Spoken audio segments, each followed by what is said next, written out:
Hi, welcome back to Project Parenthood. I am your host, Chelsea Dorsage, licensed marriage family therapist here in California. I am here to join you on your conscious parenting journey, bringing more curiosity, openness, acceptance, kindness, and non-judgment along the way. Together, my goal is for us to accept what is out of our control, commit to improving our parenting life, and discover better outcomes for ourselves and our family. Consciously parenting siblings. Before you break up the next argument between your children, take care of yourself first.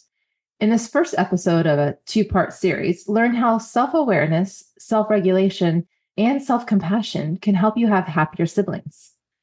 Conscious parenting is about developing ourselves from the emotional and spiritual lessons of parenting, connecting authentically with our children, resetting our expectations, and repairing our ruptures, all while being open, kind, and curious.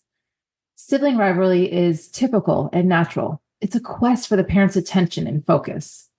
I want to dive into how we can consciously parent siblings, push through the inevitable rivalry that comes up, and stay compassionate to not only our children, but ourselves.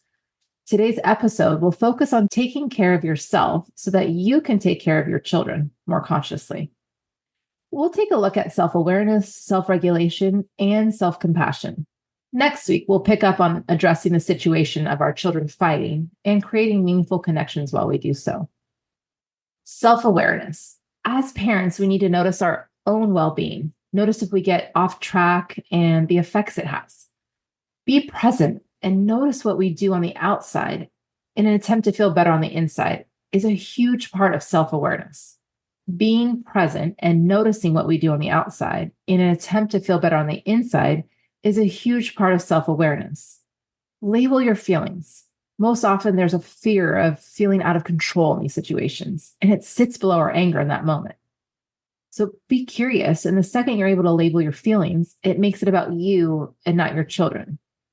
What I mean by that is noticing what is coming up for you in that moment when your kids are fighting needs to actually be addressed before you can consciously approach them and support them. If you're anything like me, I feel like when my kids do fight, it's usually right when I first sat down for the first time all day, or when I'm trying to be on a schedule and get dinner on the table on time before practice or rehearsal. So we bring that in to our reaction. So just noticing what's happening on the inside. Because as we take responsibility for our feelings, we free our children from taking on those feelings. And most often it is anxiety. In reality, we as parents really do help create our children's anxiety. As we build our own self-awareness, we can model and help our children build their own inner compass. The more we trust them to listen to their own inner compass, the better they can keep themselves safe. If you're anything like me, I am often hearing myself telling my children to be careful, be careful. So telling our children to be safe doesn't make them safe. It makes them anxious. We actually need to wait for them to actually fall. Then we can react or panic.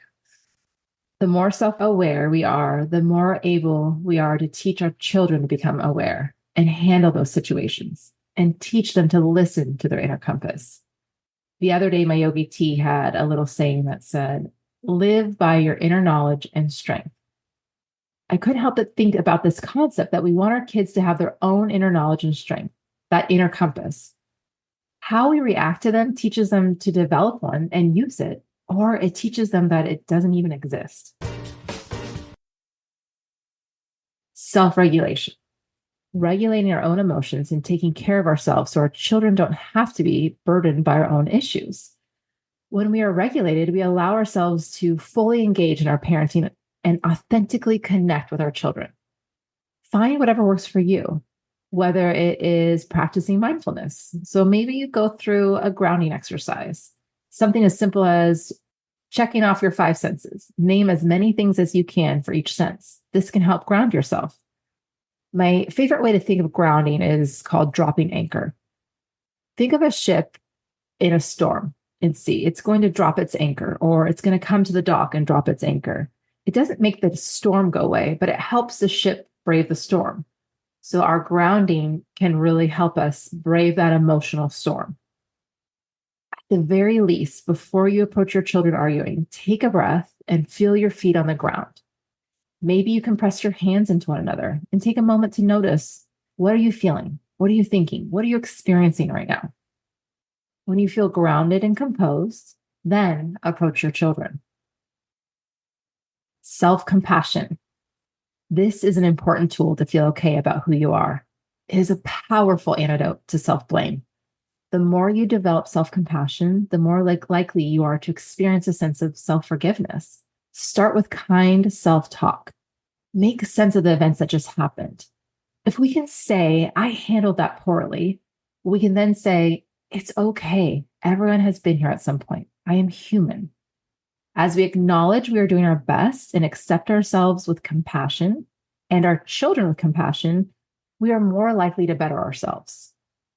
In other words, reflecting on the way we handled something in a not so ideal way, we give ourselves grace, and then we set an intention how we want to handle it next time.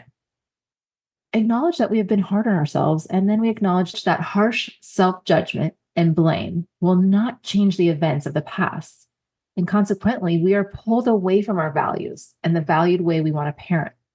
If you haven't done so already, you can check out the episode 761 to learn more about our parenting values. The next time you hear your kids arguing, first pause and take time to notice what is coming up for you and regulate yourself. Have compassion for yourself and allow that to carry over to your children who are arguing.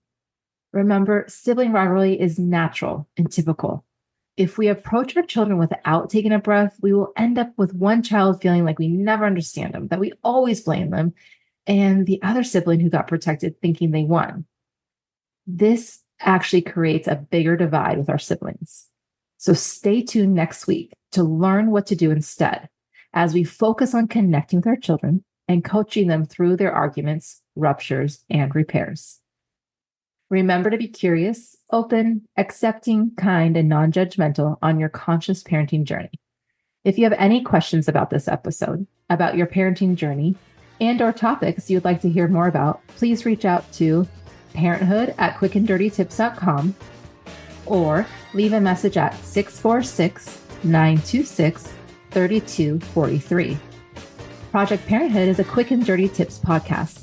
Thanks to the team at Quick and Dirty Tips, Holly Hutchings, Davina Tomlin, Morgan Christensen, and Brandon Getchus.